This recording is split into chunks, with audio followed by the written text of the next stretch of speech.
Phloem PSCയിലേക്ക് ഏവർക്കും സ്വാഗതം. ഇന്ന് നമ്മൾ നോക്കുന്നത് ധനതത്വശാസ്ത്രത്തിലെ പഞ്ചവത്സര പദ്ധതികളിൽ നിന്നുള്ള ക്വസ്റ്റ്യൻസ് ആണ്. ധനതത്വശാസ്ത്രത്തിൽ നിന്നുള്ള പാർട്ട് 1 വീഡിയോ ഞാൻ ചെയ്തിട്ടുണ്ട്. ഇത് പാർട്ട് 2 വീഡിയോ ആയിട്ടാണ് ചെയ്യുന്നത്. ധനതത്വശാസ്ത്രത്തിൽ നിന്ന് 5 മാർക്കിനാണ് PSC ചോദിക്കുന്നത്. വീഡിയോ മുഴുവനായും സ്കിപ്പ് ചെയ്യാതെ കണ്ട് 5 മാർക്ക് ഉറപ്പിക്കുക. ക്വസ്റ്റ്യനിലേക്ക് പോകാം. ഒന്നാം പഞ്ചവത്സര പദ്ധതി. ഒന്നാം പഞ്ചവത്സര പദ്ധതി ആരംഭിച്ചത് 1951 ഏപ്രിൽ 1-നാണ്. ഒന്നാം പഞ്ചവത്സര പദ്ധതി ആരംഭിച്ചത് എന്നാണ് 1951 ഏപ്രിൽ 1-നാണ് ഒന്നാം പഞ്ചവത്സര പദ്ധതി ആരംഭിച്ചത്. ഇന്ത്യയിൽ വൻകിട ജലസേചന പദ്ധതികൾ ആരംഭിച്ച പഞ്ചവത്സര പദ്ധതി ഏതാണ്? ഒന്നാം പഞ്ചവത്സര പദ്ധതിയാണ്. ഇന്ത്യയിൽ വൻകിട ജലസേചന പദ്ധതികൾ ആരംഭിച്ച പദ്ധതി ഏതെന്ന് ചോദിച്ചാൽ ഒന്നാം പഞ്ചവത്സര പദ്ധതിയാണ്.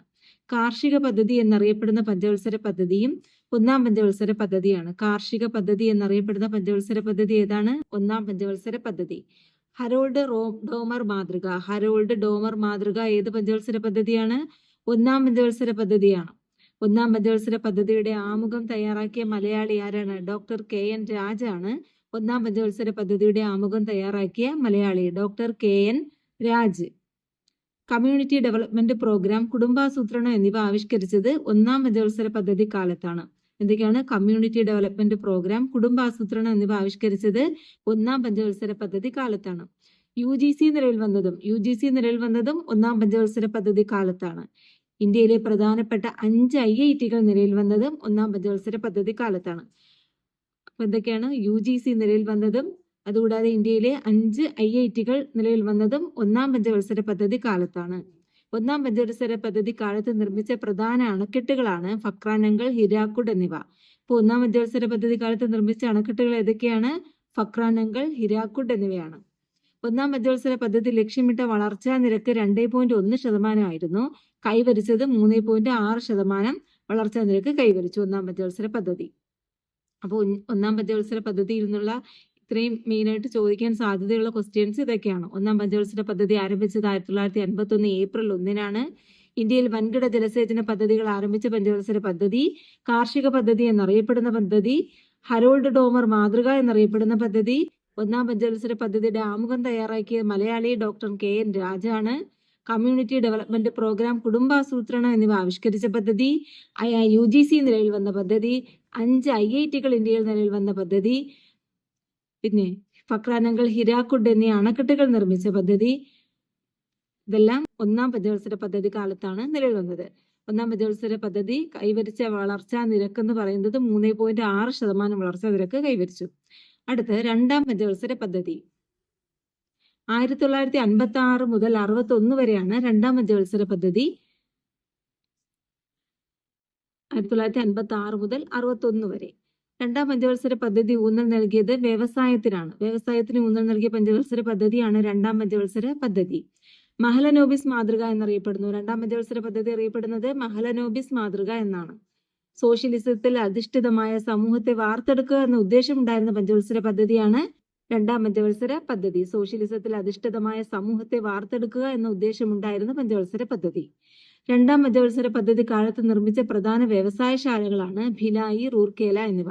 രണ്ടാം പഞ്ചവത്സര പദ്ധതി കാലത്ത് നിർമ്മിച്ച പ്രധാന വ്യവസായശാലകൾ ഏതൊക്കെയാണ്? ഭിലായി, റൂർക്കേല എന്നിവയാണ്.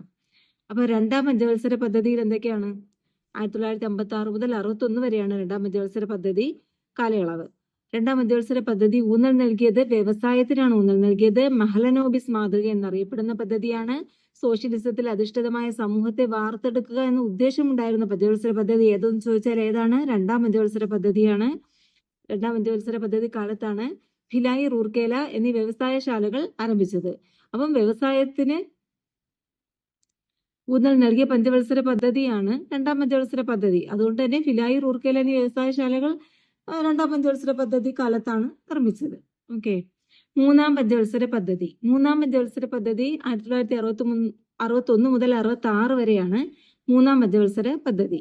മൂന്നാം പഞ്ചവത്സര പദ്ധതി കാലത്ത് ഇന്ത്യയുടെ സാമ്പത്തിക ഭദ്രതയ്ക്ക് കോട്ടമുണ്ടാക്കിയ പ്രശ്നങ്ങളാണ് 1962 ഇന്ത്യ ചൈന യുദ്ധവും 1965 ഇന്ത്യ പാക് യുദ്ധവും. അപ്പൊ ഇന്ത്യ ചൈന യുദ്ധം നടന്നത് എന്നാണ്? 1962 ഇന്ത്യ പാക് യുദ്ധം നടന്നത് 1965 1965 ഇന്ത്യ പാക് യുദ്ധവും 1962 ഇന്ത്യ ചൈന യുദ്ധവും നടന്നത് 3-ാം പഞ്ചവത്സര പദ്ധതി കാലത്താണ്. ഓക്കെ. ഇന്ത്യയിൽ ഹരിത വിപ്ലവത്തിന് തുടക്കം കുറിച്ചത് 3-ാം പഞ്ചവത്സര പദ്ധതി കാലത്താണ്. ഇമ്പോർട്ടന്റ് ക്വസ്റ്റ്യൻ ആണ്, PSC പ്രീവിയസ് ക്വസ്റ്റ്യൻ ആണ്. ഇന്ത്യയിൽ ഹരിത വിപ്ലവത്തിന് തുടക്കം കുറിച്ചത് 3-ാം പഞ്ചവത്സര പദ്ധതി കാലത്താണ്. ഇന്ത്യയിൽ ഹരിത വിപ്ലവത്തിന് തുടക്കം കുറിച്ചത് ഏത് പഞ്ചവത്സര പദ്ധതി കാലത്താണ്? 3-ാം പഞ്ചവത്സര പദ്ധതി കാലത്താണ്. ഇന്ത്യൻ ഹരിത വിപ്ലവത്തിന്റെ പിതാവ് ആരാണ്? MS സ്വാമിനാഥൻ ആണ് ഇന്ത്യൻ ഹരിത വിപ്ലവത്തിന്റെ പിതാവ്. MS സ്വാമിനാഥൻ. ഓക്കെ. അടുത്ത പ്ലാൻ ഹോളിഡേ. അപ്പൊ 66 കഴിഞ്ഞിട്ട് 3-ാം പഞ്ചവത്സര പദ്ധതി കഴിഞ്ഞ് 66 മുതൽ 69 വരെ പ്ലാൻ ഹോളിഡേ ആയിരുന്നു. പ്ലാൻ ഹോളിഡേ 3-ാം പഞ്ചവത്സര പദ്ധതിയുടെ പരാജയത്തെ തുടർന്നാണ് പ്ലാൻ ഹോളിഡേ ആരംഭിച്ചത്. അപ്പോൾ 3-ാം പഞ്ചവത്സര പദ്ധതി ഒരു പരാജയമായിരുന്നു. അതിനെ തുടർന്നാണ് 66 മുതൽ 69 വരെ പ്ലാൻ ഹോളിഡേ ആരംഭിച്ചത്. പ്ലാൻ ഹോളിഡേ പ്രഖ്യാപിച്ച് വാർഷിക പദ്ധതികൾ നടപ്പിലാക്കിയ പ്രധാനമന്ത്രി ആരാണ്? ഇന്ദിരാഗാന്ധിയാണ്. പ്ലാൻ ഹോളിഡേ പ്രഖ്യാപിച്ച് വാർഷിക പദ്ധതികൾ നടപ്പിലാക്കിയ പ്രധാനമന്ത്രി ഇന്ദിരാഗാന്ധിയാണ്. 66 മുതൽ 69 വരെ ആയിരുന്നു പ്ലാൻ ഹോളിഡേ. പ്ലാൻ ഹോളിഡേ പ്രഖ്യാപിച്ച് വാർഷിക പദ്ധതികൾ നടപ്പിലാക്കിയ പ്രധാനമന്ത്രി ആരാണ്? ഇന്ദിരാഗാന്ധി. 4-ാം പഞ്ചവത്സര പദ്ധതി 1969 മുതൽ 74 വരെ ആയിരുന്നു 4-ാം പഞ്ചവത്സര പദ്ധതി. ദുർബല വിഭാഗങ്ങളുടെ ഉന്നമനത്തിന് ഊന്നൽ നൽകിയ പഞ്ചവത്സര പദ്ധതി ഏതാണ്? 4-ാം പഞ്ചവത്സര പദ്ധതിയാണ്. ദുർബല വിഭാഗങ്ങളുടെ ഉന്നമനത്തിന് ഊന്നൽ നൽകിയ പഞ്ചവത്സര പദ്ധതിയാണ് 4-ാം പഞ്ചവത്സര പദ്ധതി. 4-ാം പഞ്ചവത്സര പദ്ധതി കാലത്ത് ഇന്ദിരാഗാന്ധി ഗവൺമെന്റ് ദേശസാൽക്കരിച്ച ബാങ്കുകളുടെ എണ്ണം എത്രയാണ്? 14 ബാങ്കുകളാണ് 4-ാം പഞ്ചവത്സര പദ്ധതി കാലത്ത് ഇന്ദിരാഗാന്ധി ഗവൺമെന്റ് ദേശസാൽക്കരിച്ചത്. എത്ര ബാങ്കുകളാണ്? 14 ബാങ്കുകൾ. ഏത് പഞ്ചവത്സര പദ്ധതി കാലത്താണ്? 4-ാം പഞ്ചവത്സര പദ്ധതി കാലത്ത്. 1971 ഇന്ത്യ പാക് യുദ്ധവും ബംഗ്ലാദേശിന്റെ രൂപീകരണവും നടന്നത് ഏത് പഞ്ചവത്സര പദ്ധതി കാലത്താണ്? 4-ാം പഞ്ചവത്സര പദ്ധതി കാലത്താണ്. 1971 ഇന്ത്യ പാക് യുദ്ധവും ബംഗ്ലാദേശിന്റെ രൂപീകരണവും നടന്നത് 4-ാം പഞ്ചവത്സര പദ്ധതി കാലത്താണ്. ഓപ്പറേഷൻ ഫ്ലഡ് ആരംഭിച്ചു അല്ലെ? പാൽ ഉൽപാദനം വർദ്ധിപ്പിക്കുന്നതിന് വേണ്ടിയുള്ള ഓപ്പറേഷൻ ഫ്ലഡ് ആരംഭിച്ചത് 4-ാം പഞ്ചവത്സര പദ്ധതി കാലത്താണ്. അപ്പൊ 4-ാം പഞ്ചവത്സര പദ്ധതി കാലത്ത് നടന്ന പ്രധാന കാര്യങ്ങൾ എന്തൊക്കെയാണ്? 4-ാം പഞ്ചവത്സര പദ്ധതി എന്ന് പറയുന്നത് ദുർബല വിഭാഗങ്ങളുടെ ഉന്നമനത്തിന് ഊന്നൽ നൽകിയ പഞ്ചവത്സര പദ്ധതിയാണ്. ഇന്ദിരാഗാന്ധി ഗവൺമെന്റ് 14 ബാങ്കുകൾ ദേശസാൽക്കരിച്ചത് 4-ാം പഞ്ചവത്സര പദ്ധതി കാലത്താണ്. 1971 ഇന്ത്യ പാക് യുദ്ധവും ബംഗ്ലാദേശിന്റെ രൂപീകരണവും നടന്നത് 4-ാം പഞ്ചവത്സര പദ്ധതി കാലത്താണ്. പിന്നെ ഓപ്പറേഷൻ ഫ്ലഡ് ആരംഭിച്ചത് ഇമ്പോർട്ടന്റ് ആണ്. ഓപ്പറേഷൻ ഫ്ലഡ് ആരംഭിച്ചത് 4-ാം പഞ്ചവത്സര പദ്ധതി കാലത്താണ്. അടുത്ത 5-ാം പഞ്ചവത്സര പദ്ധതി 74 മുതൽ 78 വരെയാണ് 5-ാം പഞ്ചവത്സര പദ്ധതി. 5-ാം പഞ്ചവത്സര പദ്ധതിയുടെ പ്രധാന ലക്ഷ്യം ദാരിദ്ര്യ നിർമ്മാർജ്ജനമായിരുന്നു. അപ്പൊ ദാരിദ്ര്യ നിർമ്മാർജ്ജനം പ്രധാന ലക്ഷ്യമായ പഞ്ചവത്സര പദ്ധതി ഏതെന്ന് ചോദിച്ചാൽ 5-ാം പഞ്ചവത്സര പദ്ധതിയാണ്. 5-ാം പഞ്ചവത്സര പദ്ധതി തയ്യാറാക്കിയത് DP ധർ ആണ്. 5-ാം പഞ്ചവത്സര പദ്ധതി തയ്യാറാക്കിയത് ആരാണ്? DP ധർ. ഇന്ദിരാഗാന്ധിയുടെ പ്രശസ്തമായ ഗരീബി ഹട്ടാവോ എന്ന മുദ്രാവാക്യം ബന്ധപ്പെട്ടിരിക്കുന്നത് 5-ാം പഞ്ചവത്സര പദ്ധതിയിലാണ്. ഗരീബി ഹട്ടാവോ എന്ന മുദ്രാവാക്യം ആരുടെയാണ്? ഇന്ദിരാഗാന്ധിയുടെ. 5-ാം പഞ്ചവത്സര പദ്ധതിയിലാണ്. ജോലിക്ക് കൂലി ഭക്ഷണം എന്ന പദ്ധതി ആരംഭിച്ചതും 5-ാം പഞ്ചവത്സര പദ്ധതി കാലത്താണ്. ജോലിക്ക് കൂലി ഭക്ഷണം എന്ന പദ്ധതി ആവിഷ്കരിച്ചത്. 1975 ഇന്ദിരാഗാന്ധി 20 പരിപാടികൾ ആരംഭിച്ചതും 1975 സംയോജിത ശിശു വികസന സേവന പദ്ധതി ICDS നിലവിൽ വന്നതും 5-ാം പഞ്ചവത്സര പദ്ധതി കാലത്താണ്. കാലാവധി പൂർത്തിയാക്കാത്ത ഏക പഞ്ചവത്സര പദ്ധതിയും 5-ാം പഞ്ചവത്സര പദ്ധതിയാണ്. അപ്പൊ 5-ാം പഞ്ചവത്സര പദ്ധതിയുടെ വിശേഷണങ്ങൾ എന്തൊക്കെയാണ്? 5-ാം പഞ്ചവത്സര പദ്ധതിയുടെ പ്രധാന ലക്ഷ്യം എന്ന് പറയുന്നത് ദാരിദ്ര്യ നിർമ്മാർജ്ജനമാണ്. 5-ാം പഞ്ചവത്സര പദ്ധതി തയ്യാറാക്കിയത് DP ധർ ആണ്. ഇന്ദിരാഗാന്ധിയുടെ ഗരീബി ഹട്ടാവോ എന്ന മുദ്രാവാക്യം 5-ാം പഞ്ചവത്സര പദ്ധതിയിലാണ്. ജോലിക്ക് കൂലി ഭക്ഷണം എന്ന പദ്ധതി ആവിഷ്കരിച്ചത് ഏത് പഞ്ചവത്സര പദ്ധതിയിലാണെന്ന് ചോദിച്ചാൽ 5-ാം പഞ്ചവത്സര പദ്ധതിയിലാണ്. 1975 ഇന്ദിരാഗാന്ധി 20 പരിപാടികൾ ആരംഭിച്ചതും 1975 വർഷം ശ്രദ്ധിച്ചോണം. 1975 ഇന്ദിരാഗാന്ധി 20 പരിപാടികൾ ആരംഭിച്ചതും ICDS നിലവിൽ വന്നതും 1975 സംയോജിത ശിശു വികസന സേവന പദ്ധതിയായ ICDS നിലവിൽ വന്നതും 1975 ഇത് ഏത് കാലത്താണ്? 5-ാം പഞ്ചവത്സര പദ്ധതി കാലത്താണ്. കാലാവധി പൂർത്തിയാക്കാത്ത ഏക പഞ്ചവത്സര പദ്ധതി എന്ന് ചോദിച്ചാൽ അത് 5-ാം പഞ്ചവത്സര പദ്ധതിയാണ്. ഓക്കെ. റോളിംഗ് പ്ലാൻ 78-നും 80-നും ഇടയിലാണ്. 1978-നും 80-നും ഇടയിലാണ് റോളിംഗ് പ്ലാൻ. 5-ാം പഞ്ചവത്സര പദ്ധതി നിർത്തലാക്കിക്കൊണ്ട് ആരംഭിച്ച പദ്ധതിയാണ്. 5-ാം പഞ്ചവത്സര പദ്ധതി ഒരു പൂർത്തിയാക്കാത്ത പദ്ധതിയായിരുന്നു. കാലാവധി പൂർത്തിയാക്കാത്ത പദ്ധതിയായിരുന്നു 5-ാം പഞ്ചവത്സര പദ്ധതി. 5-ാം പഞ്ചവത്സര പദ്ധതി നിർത്തലാക്കിക്കൊണ്ട് ആരംഭിച്ച പദ്ധതിയാണ് റോളിംഗ് പ്ലാൻ. 78 മുതൽ 80 വരെ. റോളിംഗ് പ്ലാൻ നടപ്പാക്കിയത് മൊറാർജി ദേശായിയുടെ നേതൃത്വത്തിലുള്ള ജനതാ ഗവൺമെന്റ് ആണ്. റോളിംഗ് പ്ലാൻ നടപ്പിലാക്കിയത് ആരാണ്? മൊറാർജി ദേശായിയുടെ നേതൃത്വത്തിലുള്ള ജനതാ ഗവൺമെന്റ് ആണ്. 6-ാം പഞ്ചവത്സര പദ്ധതി. പട്ടിണി നിരക്ക് കുറയ്ക്കുക, സാങ്കേതിക വിദ്യ നവീകരിക്കുക, ജനസംഖ്യാ വളർച്ചാ നിയന്ത്രണം എന്നിവയാണ് 6-ാം പഞ്ചവത്സര പദ്ധതിയുടെ ലക്ഷ്യം. അപ്പൊ 6-ാം പഞ്ചവത്സര പദ്ധതിയുടെ ലക്ഷ്യം എന്താണ്? പട്ടിണി നിരക്ക് കുറയ്ക്കുക, സാങ്കേതിക വിദ്യ നവീകരിക്കുക, ജനസംഖ്യാ വളർച്ചാ നിയന്ത്രണം എന്നിവയാണ് 6-ാം പഞ്ചവത്സര പദ്ധതിയുടെ ലക്ഷ്യം. 7-ാം പഞ്ചവത്സര പദ്ധതി 85 മുതൽ 90 വരെയാണ് 7-ാം പഞ്ചവത്സര പദ്ധതി. 7-ാം പഞ്ചവത്സര പദ്ധതി പ്രഖ്യാപിക്കുമ്പോൾ പ്രധാനമന്ത്രി രാജീവ് ഗാന്ധി ആയിരുന്നു. അപ്പൊ 7-ാം പഞ്ചവത്സര പദ്ധതി പ്രഖ്യാപിക്കുമ്പോൾ ആരായിരുന്നു പ്രധാനമന്ത്രി? രാജീവ് ഗാന്ധി. ഭക്ഷ്യ ഉൽപ്പന്നങ്ങളുടെ ഉൽപാദനം ത്വരിതപ്പെടുത്തുക, കൂടുതൽ തൊഴിലവസരങ്ങൾ സൃഷ്ടിക്കുക എന്നിവയാണ് പ്രധാന ലക്ഷ്യങ്ങൾ. അപ്പൊ 7-ാം പഞ്ചവത്സര പദ്ധതിയുടെ പ്രധാന ലക്ഷ്യങ്ങൾ എന്തൊക്കെയാണ്? ഭക്ഷ്യ ഉൽപ്പന്നങ്ങളുടെ ഉൽപാദനം ത്വരിതപ്പെടുത്തുക, കൂടുതൽ തൊഴിലവസരങ്ങൾ സൃഷ്ടിക്കുക എന്നിവയാണ് 7-ാം പഞ്ചവത്സര പദ്ധതിയുടെ പ്രധാന ലക്ഷ്യം. 7-ാം പഞ്ചവത്സര പദ്ധതി പ്രഖ്യാപിക്കുമ്പോൾ രാജീവ് ഗാന്ധിയായിരുന്നു പ്രധാനമന്ത്രി. ഇന്ത്യക്ക് വാർത്താവിനിമയ ഗതാഗത മേഖലകളിൽ പുരോഗതി കൈവരിക്കാൻ സാധിച്ചതും 7-ാം പഞ്ചവത്സര പദ്ധതി കാലത്താണ്. അപ്പൊ ഇന്ത്യക്ക് വാർത്താവിനിമയ ഗതാഗത മേഖലകളിൽ പുരോഗതി കൈവരിക്കാൻ സാധിച്ചത് ഏത് പഞ്ചവത്സര പദ്ധതി കാലത്താണ്? 7-ാം പഞ്ചവത്സര പദ്ധതി കാലത്താണ്. അപ്പൊ 3 പോയിന്റേ ഉള്ളൂ, ശ്രദ്ധിക്കുക. വാർഷിക പദ്ധതി. 1990-നും 92-നും ഇടയിലാണ് വാർഷിക പദ്ധതി ആരംഭിച്ചത്. 7-ാം പഞ്ചവത്സര പദ്ധതിക്കും 8-ാം പഞ്ചവത്സര പദ്ധതിക്കും ഇടയിലാണ് വാർഷിക പദ്ധതികൾ നടപ്പിലാക്കിയത്. നരസിംഹറാവു ഗവൺമെന്റ് പുത്തൻ സാമ്പത്തിക പരിഷ്കാരം നടപ്പിലാക്കിയത് ഈ കാലയളവിലാണ്. അപ്പൊ 7-ാം പഞ്ചവത്സര പദ്ധതിക്ക് 8-ാം പഞ്ചവത്സര പദ്ധതിക്ക് ഇടയിൽ എന്താണ് നടപ്പിലാക്കിയ പദ്ധതി? ഏതാണ്? വാർഷിക പദ്ധതിയാണ്. വാർഷിക പദ്ധതി നടപ്പിലാക്കിയത് ആരാണ്? നരസിംഹറാവു ഗവൺമെന്റ് ആണ്. പുത്തൻ സാമ്പത്തിക പരിഷ്കാരം നടപ്പിലാക്കിയത് നരസിംഹറാവു ഗവൺമെന്റ് ആണ്. ഈ കാലയളവിലാണ്, വാർഷിക പദ്ധതി കാലയളവിലാണ്. ഇന്ത്യയുടെ പുത്തൻ സാമ്പത്തിക നയത്തിന്റെ പ്രധാന ലക്ഷ്യങ്ങൾ എന്തൊക്കെയായിരുന്നു? ഉദാരവൽക്കരണം, സ്വകാര്യവൽക്കരണം, ആഗോളവൽക്കരണം. അപ്പൊ ഉദാരവൽക്കരണം, സ്വകാര്യവൽക്കരണം, ആഗോളവൽക്കരണം എന്നത് ഇന്ത്യയുടെ പുത്തൻ സാമ്പത്തിക നയത്തിന്റെ പ്രധാന ലക്ഷ്യങ്ങളായിരുന്നു. നടപ്പിലാക്കിയത് നരസിംഹറാവു ഗവൺമെന്റ് ആണ്. ഇന്ത്യയിലെ പുത്തൻ സാമ്പത്തിക നയത്തിന്റെ പിതാവ് എന്നറിയപ്പെടുന്നത് PV നരസിംഹറാവു ആണ്. ഇന്ത്യയുടെ പുത്തൻ സാമ്പത്തിക നയത്തിന്റെ പിതാവ് ആരെന്ന് ചോദിച്ചാൽ ആരാണ്? PV നരസിംഹറാവു ആണ്.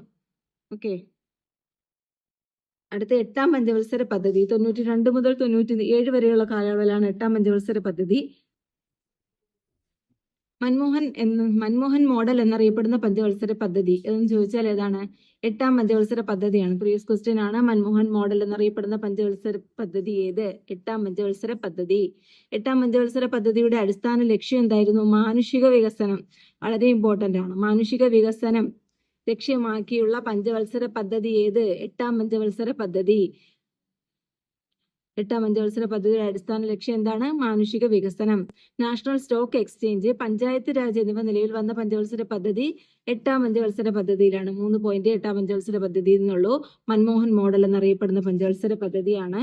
പിന്നെ മാനുഷിക വികസന അടിസ്ഥാന ലക്ഷ്യമാക്കിയുള്ള പഞ്ചവത്സര പദ്ധതിയാണ്. National stock exchange, panchayat Raj എന്നിവ നിലവിൽ വന്നത് 8-ാം പഞ്ചവത്സര പദ്ധതി കാലത്താണ്. ഓക്കെ. 9-ാം പഞ്ചവത്സര പദ്ധതി. ഇന്ത്യക്ക് സ്വാതന്ത്ര്യം ലഭിച്ചതിന്റെ 50 വർഷം തികഞ്ഞപ്പോൾ ആരംഭിച്ച പദ്ധതി എന്ന് ചോദിച്ചാൽ അത് 9-ാം പഞ്ചവത്സര പദ്ധതിയാണ്. ഇന്ത്യക്ക് സ്വാതന്ത്ര്യം ലഭിച്ചതിന്റെ 50 വർഷം കഴിഞ്ഞപ്പോൾ ആരംഭിച്ച പദ്ധതി. ഇന്ത്യക്ക് സ്വാതന്ത്ര്യം ലഭിച്ചതിന്റെ 50 വർഷം കഴിഞ്ഞപ്പോൾ ആരംഭിച്ച പദ്ധതി എന്ന് ചോദിച്ചാൽ അത് 9-ാം പഞ്ചവത്സര പദ്ധതിയാണ്. ജനകീയ പദ്ധതി എന്നറിയപ്പെടുന്ന പദ്ധതി, പ്രീവിയസ് ക്വസ്റ്റ്യൻ ആണ്. ജനകീയ പദ്ധതി എന്നറിയപ്പെടുന്ന പദ്ധതി ഏതാണ്? 9-ാം പഞ്ചവത്സര പദ്ധതിയാണ്. കുടുംബശ്രീ ആരംഭിച്ചത് 9-ാം പഞ്ചവത്സര പദ്ധതിയിലായിരുന്നു. അപ്പൊ ജനകീയ പദ്ധതി എന്നറിയപ്പെടുന്നത് കുടുംബശ്രീ ആരംഭിച്ചത് 9-ാം പഞ്ചവത്സര പദ്ധതിയിലാണ്. പ്രധാന ലക്ഷ്യം രാജ്യത്തിന്റെ സാമ്പത്തിക വളർച്ചയായിരുന്നു. അപ്പൊ 9-ാം പഞ്ചവത്സര പദ്ധതിയുടെ പ്രധാന ലക്ഷ്യം എന്തായിരുന്നു? രാജ്യത്തിന്റെ സാമ്പത്തിക വളർച്ചയായിരുന്നു. 2-ാം ആണവ പരീക്ഷണം ഇന്ത്യയിൽ നടന്നതും 9-ാം പഞ്ചവത്സര പദ്ധതി കാലത്താണ്. ഇന്ത്യയിൽ 2-ാം ആണവ പരീക്ഷണം നടന്നത് 9-ാം പഞ്ചവത്സര പദ്ധതി കാലത്താണ്. ഗ്രാമീണ വികസനവും വികേന്ദ്രികാസൂത്രണവും 9-ാം പഞ്ചവത്സര പദ്ധതിയുടെ ലക്ഷ്യമായിരുന്നു. വളരെ ഇമ്പോർട്ടന്റ് ആണ്, പലതവണ PSC ചോദിച്ചിട്ടുള്ളതാണ്. ഗ്രാമീണ വികസനവും വികേന്ദ്രികാസൂത്രണവും ലക്ഷ്യമാക്കിയുള്ള പഞ്ചവത്സര പദ്ധതി ഏത് എന്ന് ചോദിച്ചാൽ 9-ാം പഞ്ചവത്സര പദ്ധതിയാണ്. ഓക്കെ. 9-ാം പഞ്ചവത്സര പദ്ധതിയിൽ നിന്ന് കുറച്ച് പോയിന്റുകൾ ശ്രദ്ധിക്കാനുണ്ട്. ഇന്ത്യക്ക് സ്വാതന്ത്ര്യം ലഭിച്ചതിന്റെ 50 വർഷം തികഞ്ഞപ്പോൾ ആരംഭിച്ച പദ്ധതി, ജനകീയ പദ്ധതി എന്നറിയപ്പെടുന്നു. കുടുംബശ്രീ ആരംഭിച്ച പദ്ധതി, രാജ്യത്തിന്റെ സാമ്പത്തിക വളർച്ച ലക്ഷ്യമാക്കിയുള്ള പദ്ധതി. രണ്ടാം ആണവ പരീക്ഷണം ഇന്ത്യയിൽ നടന്നത് 9ാം പഞ്ചവത്സര പദ്ധതി കാലത്താണ്. പിന്നെ ഗ്രാമീണ വികസനവും വികേന്ദ്രികാസൂത്രണവും ലക്ഷ്യമാക്കിയിട്ടുള്ള പഞ്ചവത്സര പദ്ധതി ഏതെന്ന് ചോദിച്ചാൽ അത് 9ാം പഞ്ചവത്സര പദ്ധതിയാണ്. 10ാം പഞ്ചവത്സര പദ്ധതി. സ്ത്രീ ശാക്തീകരണം മുഖ്യ വിഷയമായത് 10ാം പഞ്ചവത്സര പദ്ധതിയിലാണ്. അത് വളരെ ഇമ്പോർട്ടന്റ് ആണ്. സ്ത്രീ ശാക്തീകരണം മുഖ്യ വിഷയമായ പഞ്ചവത്സര പദ്ധതി ഏത് എന്ന് ചോദിച്ചാൽ അത് 10ാം പഞ്ചവത്സര പദ്ധതിയാണ്. സ്ത്രീ ശാക്തീകരണം മുഖ്യ വിഷയമായത് 10ാം പഞ്ചവത്സര പദ്ധതിയിലാണ്. കേരള മോഡൽ വികസന പദ്ധതി എന്നറിയപ്പെടുന്ന പഞ്ചവത്സര പദ്ധതി ഏത്? 10ാം പഞ്ചവത്സര പദ്ധതി. അപ്പം 10ാം പഞ്ചവത്സര പദ്ധതി എന്ന 2 പോയിന്റ് വളരെ ഇമ്പോർട്ടന്റ് ആണ്. സ്ത്രീ ശാക്തീകരണം മുഖ്യ വിഷയമായ പഞ്ചവത്സര പദ്ധതി, കേരള മോഡൽ വികസന പദ്ധതി എന്നറിയപ്പെടുന്ന പഞ്ചവത്സര പദ്ധതി. ഇത് രണ്ടും 10ാം പഞ്ചവത്സര പദ്ധതിയാണ്. ഓക്കെ. 11ാം പഞ്ചവത്സര പദ്ധതി. മുഴുവൻ ജനവിഭാഗങ്ങളുടെയും സമഗ്ര വികസനം ലക്ഷ്യമാക്കിയുള്ള പഞ്ചവത്സര പദ്ധതി ഏതാണ്? 11ാം പഞ്ചവത്സര പദ്ധതിയാണ്. മുഴുവൻ ജനവിഭാഗങ്ങളുടെയും സമഗ്ര വികസനം ലക്ഷ്യമാക്കിയുള്ള പഞ്ചവത്സര പദ്ധതി. മുഴുവൻ ജനവിഭാഗങ്ങളുടെയും സമഗ്ര വികസനം ലക്ഷ്യമാക്കിയുള്ളതാണെങ്കിൽ അത് 11ാം പഞ്ചവത്സര പദ്ധതിയാണ്. ആധാർ പദ്ധതി നിലവിൽ വന്നത് ഏത് പഞ്ചവത്സര പദ്ധതി കാലത്താണ്? 11ാം പഞ്ചവത്സര പദ്ധതി. ഏറ്റവും കൂടുതൽ വളർച്ചാ നിരക്ക് കൈവരിച്ച പദ്ധതി ഏതെന്ന് ചോദിച്ചാൽ അത് 11ാം പഞ്ചവത്സര പദ്ധതിയാണ്. അത് പ്രീവിയസ് ക്വസ്റ്റ്യൻ ആണ്. ഏറ്റവും കൂടുതൽ വളർച്ചാ നിരക്ക് കൈവരിച്ച പദ്ധതി 11ാം പഞ്ചവത്സര പദ്ധതി. എത്ര ശതമാനം വളർച്ചാ നിരക്ക് കൈവരിച്ചു? 8% വളർച്ചാ നിരക്ക് കൈവരിച്ചു. 8% വളർച്ചാ നിരക്ക് കൈവരിച്ചു 11ാം പഞ്ചവത്സര പദ്ധതി. അപ്പൊ 11ാം പഞ്ചവത്സര പദ്ധതിയിൽ നിന്ന് ചോദിക്കാൻ സാധ്യതയുള്ള ക്വസ്റ്റ്യൻസ് ആണ്. മുഴുവൻ ജനവിഭാഗങ്ങളുടെയും സമഗ്ര വികസനം ലക്ഷ്യമാക്കിയ പഞ്ചവത്സര പദ്ധതി, ആധാർ പദ്ധതി നിലവിൽ വന്ന പഞ്ചവത്സര പദ്ധതി, ഏറ്റവും കൂടുതൽ വളർച്ചാ നിരക്ക് കൈവരിച്ച പഞ്ചവത്സര പദ്ധതി ഏതെന്ന് ചോദിച്ചാൽ അത് 11ാം പഞ്ചവത്സര പദ്ധതിയാണ്. 12ാം പഞ്ചവത്സര പദ്ധതി 2012 മുതൽ 2017 വരെ. 12ാം പഞ്ചവത്സര പദ്ധതി എപ്പോഴാണ്? 12 മുതൽ 2017 വരെ. 2012 മുതൽ 2017 വരെ കാലയളവുള്ള പഞ്ചവത്സര പദ്ധതിയാണ് 12ാം പഞ്ചവത്സര പദ്ധതിയുടെ കാലയളവ് ചോദിച്ചിട്ടുണ്ട് പ്രീവിയസ് ക്വസ്റ്റ്യൻ ആയിട്ട്. 12ാം പഞ്ചവത്സര പദ്ധതിയുടെ കാലയളവ് 2012 മുതൽ 2017 വരെയാണ്. 12ാം പഞ്ചവത്സര പദ്ധതിയുടെ മുഖ്യ ലക്ഷ്യം എന്താണ്? സുസ്ഥിര വികസനം.